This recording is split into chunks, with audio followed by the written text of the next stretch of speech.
श्री जयराम कुमार। धन्यवाद अध्यक्ष महोदय।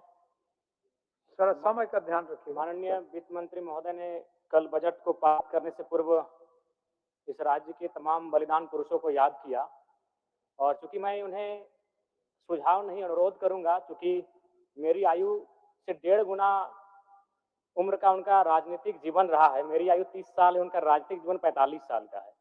महोदय, निर्मल महतो, अगर देश में भगत सिंह का नाम आता है तो झारखंड में निर्मल महतो का नाम आता है। बजट में उनको आभार जताना छूट गया। मैं आपसे अनुरोध करूंगा जब अगला बजट पारित हो तो निर्मल महतो का सम्मान, उनके बलिदान का सम्मान रखा जाए। धन्यवाद अध्यक्ष महोदय। माननीय वित्त मंत्री जी के द्वारा प्रस्तुत बजट पर अपने विचार रखने आया हूं। वित्तीय वर्ष 2025-26 के लिए 1,45,000 करोड़ रुपए का बजट आया है। आंकड़े सुनने में बहुत अच्छे और बेहतरीन है, लेकिन जब इस पर कार्य धरातल पर होगा महोदय तो बहुत बड़ी उपलब्धि होगी। निसंदेह इस राज्य सरकार की एक महत्वाकांक्षी योजना रही मैया सम्मान, उस पर लगभग बजट का 9.5% प्रावधान दिया गया। लेकिन मेरा मानना है अभी भी 2 महीनों से मैया सम्मान योजना की राशि निर्गत नहीं हो पाई है। तो कहीं ना कहीं इच्छा शक्ति का अभाव, बजट कितना भी विशाल बेहतरीन क्यों ना हो, अगर कार्य करने की इच्छा शक्ति ना हो तो उस बजट का सदुपयोग नहीं कर पाते अध्यक्ष महोदय। इस बार कृषि में 4,587 करोड़ का प्रावधान है, जो कि सराहनीय है। लेकिन चूंकि मैं एक युवा हूं और युवा होने के नाते इस बजट से युवाओं के लिए कोई विशेष प्रावधान नहीं दिख रहा अध्यक्ष महोदय। मृणाल जी की एक कविता मुझे याद आई है कि कॉलेज के दिन याद करूं तो लगता था कि थे सुल्तान, चौक चौराहे राजपाट थे और दरबार था चाय दुकान। हल कश्मीर का मुद्दा करते मुंह में दबा लेते जब पान, मन में लोहा तन इस्पाती चलते थे हम सीना तान। धीरे धीरे गल गया लोहा, धीरे धीरे गल गया लोहा, तेवर का तलवार गया। एक नौकरी, हाँ एक नौकरी के चक्कर में देखो सिकंदर हार गया। एक नौकरी के चक्कर में देखो सिकंदर हार गया। जी हाँ अध्यक्ष महोदय, इस बजट से इस राज्य के युवा, सिकंदर रूपी युवा, जिन्होंने एक 10 बाय 10 के कमरे के ताप में रहकर 10 साल का जीवन बिताया है परीक्षा की तैयारी में, आज इस बजट से हार गए अध्यक्ष महोदय। नई इस बजट में युवाओं के रोजगार संबंधित विशेष कोई प्रावधान नहीं अध्यक्ष महोदय। पहली बार माननीय हेमंत सोरेन जी की सरकार ने 2020-21 में बेरोजगार युवाओं को, स्नातक को 5,000 रुपए प्रति माह और स्नातक उत्तर को 7,000 रुपए प्रति माह देने की बात कही थी। फिर कालांतर में मुख्यमंत्री प्रोत्साहन योजना, मुख्यमंत्री युवा प्रोत्साहन योजना, मुख्यमंत्री प्रतिभा प्रोत्साहन योजना नामक बहुत सारी योजनाएं पुस्तिका में छपी। हम लोगों ने सुना, पढ़ा, लेकिन 1 रुपए खर्च युवाओं पर नहीं किया गया उनके प्रोत्साहन राशि को लेकर अध्यक्ष महोदय। इसलिए इस बजट से निसंदेह माता लोगों की जीत हुई है, मैया सम्मान की जीत हुई है, लेकिन इस बजट से इस राज्य के युवा हार गए अध्यक्ष महोदय। एक सटीक नियोजन नीति नहीं होने के कारण, एक सशक्त नियोजन नीति नहीं होने के कारण कहीं ना कहीं आज इस राज्य के युवा इस बजट से हारा हुआ महसूस कर रहे अध्यक्ष महोदय। तो मैं युवाओं को रोजगार कैसे मिले, जिस राज्य में 40% खनिज संपदा, उस राज्य के युवा अगर हताशा निराशा के दौर से गुजर रहे अध्यक्ष महोदय, तो कहीं ना कहीं इस बजट पर युवाओं के दृष्टिकोण से एक सवाल और प्रश्न चिन्ह खड़ा होता है अध्यक्ष महोदय। अध्यक्ष महोदय, राज्य में अनुसूचित जाति परामर्शदात्री आयोग का गठन सराहनीय है, इसकी मैं सराहना करता हूं और वित्त मंत्री जी को साधुवाद देता हूं। महोदय, अंत में मैं इस सिस्टम पे आता हूं।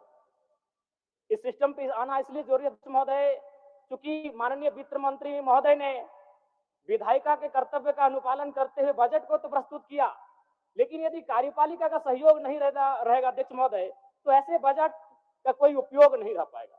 आंकड़े कहते हैं 2023-24 का आंकड़ा अध्यक्ष महोदय, बजट का कुल योग था 1,41,498 करोड़, लेकिन हम लोग खर्च कर पाए थे 1,07,920 करोड़, यानी लगभग 33,000 करोड़ की राशि खर्च ही नहीं हो पाई थी अध्यक्ष महोदय।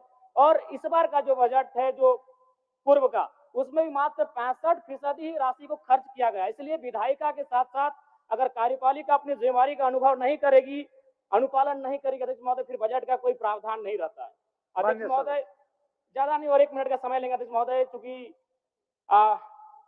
इस बजट में किसानों को लेकर mini tractor, power tiller, pump set, ripper आदि वितरण करने की बात कही गई है। अध्यक्ष महोदय, मैं चाहूंगा किसानों को आपको उपकरण देने की आवश्यकता नहीं है। किसानों को अगर हम जल दे पाते हैं, अगर पानी की सुविधा दे पाते हैं, तो हमें लगता है किसान सशक्त हो जाएंगे। अध्यक्ष महोदय, मैं ये कहना चाहता हूं, जो भी डैम बने हैं, चाहे वो चांडिल का डैम हो, कोणार्क का डैम हो, मैथन डैम हो, पंचेत डैम हो या तेनुघाट का डैम हो, वो पानी केवल उद्योगपति के कारखानों में जाने के लिए नहीं बना। अध्यक्ष महोदय, तो क्यों ना सरकार एक प्रयोग करे, जैसे कोणार्क डैम विष्णुगढ़ ब्लॉक आता है, तो विष्णुगढ़ ब्लॉक के 5 गांवों का उदाहरण प्रस्तुत कीजिए, वहां सिंचाई की व्यवस्था करिए और कम से कम कृषक को उन्नत बनाने का प्रयास किया जाए। अध्यक्ष महोदय, मैं इस बजट में सुझाव का अपील करता हूं।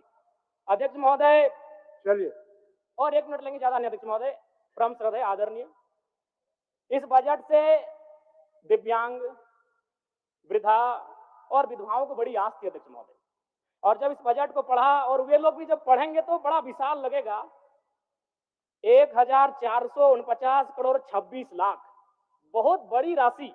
लेकिन चूंकि यहीं फिर सरकार कहती है 12 लाख लाभुक हैं, तो अगर उस राशि से अगर 12 लाख को भाग देते हैं, क्योंकि मैथमेटिक्स का होना बहुत जरूरी है, तो रिजल्ट आता है 1,44,926। उसको फिर अगर 12 से भाग देते हैं अध्यक्ष महोदय, तो रिजल्ट आता है 1006, यानी महीना में आप कितना दे रहे हैं, वही 1006। देखने में, सुनने में बजट बड़ा विशाल लग रहा है, 1449 करोड़, लेकिन अंततः रिजल्ट आता है एक महीने का वही 1006 रुपए। अध्यक्ष महोदय, अंत में बस प्रवासी मजदूर, क्योंकि जब ये बजट पारित हो रहा था तो हमने और सबने बड़ी करीब से देखा, सत्ता ने खूबियों को देखा, विपक्ष ने खामियों को देखा, लेकिन सऊदी अरब, ट्यूनीशिया, मलेशिया और साउथ अफ्रीका से कोई देख रहे थे तो प्रवासी मजदूर थे। अध्यक्ष महोदय, लेकिन क्या कहा, एक वाक्य में बजट समाप्त हो गया। अध्यक्ष महोदय, प्रवासी मजदूर, प्रवासी मजदूरों की पीड़ा, मैं बार बार कहता हूं, 2 पीड़ा असहनीय है। एक प्रसव की पीड़ा, जो मेरी मां ने मुझे जन्म देने के वक्त सहा है, और एक प्रवास की पीड़ा। लेकिन आज प्रवासी मजदूरों के लिए क्या अध्यक्ष महोदय, एक लाइन में खत्म हो गया। प्रवासी मजदूरों का निबंधन ऑनलाइन किया जा रहा है। अब तक 1,91,000 मजदूरों का निबंधन किया गया है। महोदय, इसमें प्रवासी मजदूर खोज रहे थे, वो विदेशों से बैठकर बजट को देख रहे थे कि शायद हमारे हिस्से में भी कुछ आएगा। जब हमारी मैया को, हमारी बहनों को कुछ मिला, तो शायद हमारे हिस्से में कुछ आएगा। माननीय सदस्य जनार्दन पासवान जी।